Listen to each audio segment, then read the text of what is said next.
But first, how science is increasingly considering the possibilities of medical marijuana as conventional medicine for some cases.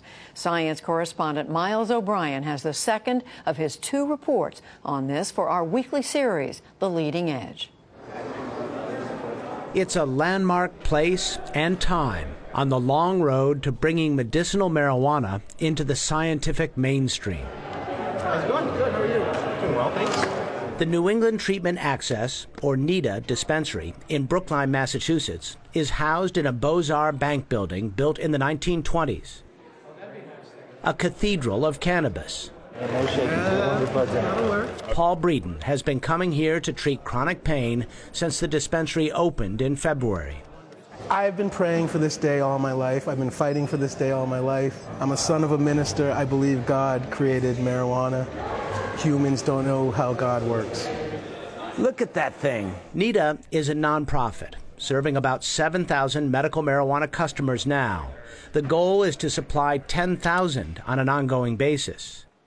Besides dried flowers and buds that can be smoked, they offer pills, vapor cartridges, creams, tinctures, brownies, chocolates, and lozenges.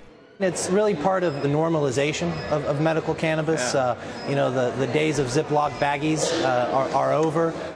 Norton Arbeles is a NETA consultant who turned to medical marijuana after he contracted a staph infection 10 years ago. I had quite a bit of pain. I was prescribed opiate painkillers, and I made a decision, a very conscious decision, to not take them. So I had to find a way to medicate otherwise. I did some research, and cannabis seemed like a good choice for me. Arbeles believes this classic old bank is brick-and-mortar proof pot is emerging from prohibition, not just legally, but also in the court of public opinion. We are coming out of the shadows and into the mainstream. What better way to say that than to be in such a beautiful and historic building? The first, really, of this magnitude on the eastern seaboard, I think, is a harbinger of things to come. 5 minutes away from the dispensary, another possible harbinger.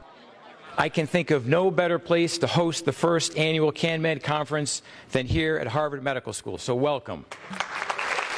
The first annual personalized cannabinoid medicine conference at Harvard Medical School in April. An unprecedented meeting of the minds in the world of medical marijuana. For almost 30 years, nothing happened. And the father of marijuana research was here to receive a Lifetime Achievement Award. Raphael Meshulam is an Israeli chemist who became interested in cannabis when he began his scientific career. And I was kind of surprised to find out that the chemistry of cannabis, an important drug, in my view, was not well known. As a matter of fact, we didn't know at that time, I'm speaking of the early 60s, that active compounds had not been isolated in pure form. In 1963, he identified the structure of cannabidiol, CBD, one of the most medically important compounds found in cannabis. And in 1964, he isolated the active component of marijuana, tetrahydrocannabinol, THC. I thought that as soon as we know the chemistry and the pharmacology and then the toxicity, and if there are any positive effects, companies will go in and take the compounds and go ahead with clinical trials, which is true for a huge, huge number of drugs. Bring me some reefers. But this is a drug like no other. It was made illegal 1 year after the 1936 release of a cinematic diatribe against marijuana called Reefer Madness.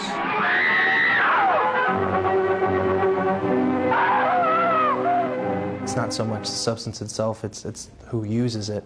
The substance was associated with Mexican-American and African-American communities.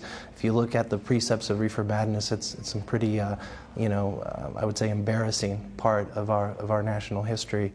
In the U.S., marijuana still remains classified as a Schedule I controlled substance, the same category as heroin, cocaine, and LSD, with tight restrictions for researchers and no accepted use for medical treatment. Still, Dr. Meshulam pressed on, gradually writing the scientific textbook on marijuana. But for years he did not fully understand how and why cannabis works in our bodies. And then in the early 90s, he had a eureka moment. THC mimics compounds which we make, called endogenous cannabinoids, which our brain makes, our body makes. THC mimics their effect. All this is called the endocannabinoid system, and this endocannabinoid system seems to be extremely important. Here's how endocannabinoids work in our nervous system. The nerves that form the electrical grid of our body are not continuous strands of fiber. Instead, there are many gaps in the wiring. The nerve ends are called neurons, the gaps synapses. The electrical current is transmitted from neuron to neuron across synapses by chemical messengers called neurotransmitters. The volume and route of these signals determines what we are thinking, what we perceive, and what we feel.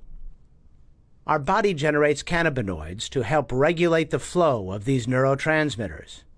Scientists suspect the active ingredient in cannabis, THC, can either increase or decrease the flow of the neurotransmitters. And this can have all kinds of impacts on our physical state of being. The endocannabinoid system is involved in essentially all human diseases. Different endocannabinoid receptors are found in non-nerve cells in the immune system, for example. So perhaps it is no surprise that researchers suspect cannabis can do so many things, from fighting cancer to concussions to Crohn's disease. But perhaps the most dramatic story of how cannabis might be good medicine is in epilepsy.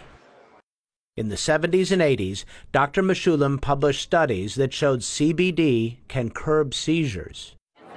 There was no further research until parents of epileptic children who did not respond to conventional pharmaceuticals discovered Dr. Mechoulam's work. I do come at this with two hats. Neuroscientist Katherine Jacobson told her story at the Cannabis Medical Conference at Harvard. Her 7-year-old son, Ben, has epilepsy. Can you smile? Yeah! After discovering Dr. Mechoulam's papers, she started giving Ben daily doses of CBD, at times making the formula in her garage. His seizures diminished by 40%. But it's excruciating to think about what we went through to get here, right? And what might have happened if we had been able to do this 5 years ago or 6 years ago. I know for a fact he would be a different kid today if he hadn't suffered all that brain damage. Her experience with her son and CBD prompted her to redirect her scientific career. She now heads clinical research for Tilray, a Canadian medical marijuana company trying to turn cannabis into conventional medicine. If it can't happen in the U.S., then we're going to make it happen globally. But Dr. Mechoulam believes the pace of research will increase dramatically if prohibition in the U.S. is lifted. People express themselves and say, we want this to be done. It can be done. It is complicated, it will cost money, it will take time, but it can be done. During his visit to Boston, Raphael Mechoulam visited Nita's remarkable dispensary. The father of marijuana research spent a career trying to make this moment, this place, possible. Miles O'Brien, the PBS NewsHour, Brookline, Massachusetts.